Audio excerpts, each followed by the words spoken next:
Change America? Think again. This is the story of Barbara Johns, the 16-year-old who played a major part in the fight to end school segregation. At a time when racist laws kept white and black students apart, Johns was angered that her school, R.R. Moton High School in Virginia, lacked many of the basic resources enjoyed by white schools nearby, like adequate heat or indoor restrooms. When a teacher asked, "Why don't you do something about it?" Johns organized a student assembly without the principal's knowledge. There, she gave a speech calling for a student walkout. All 450 students agreed to stay away from school for 2 weeks. Despite the protest, the school superintendent refused to meet the students' demands for a new, improved school building. So Johns and two classmates wrote to the NAACP asking for their help.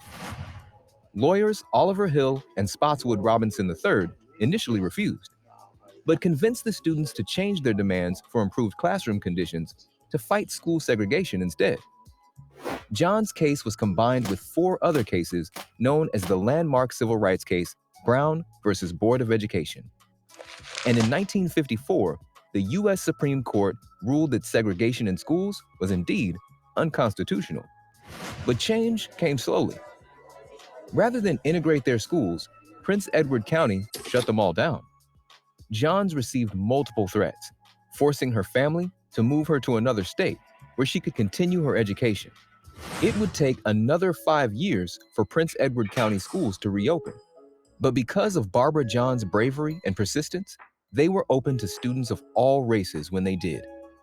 How could you contribute to change in your community?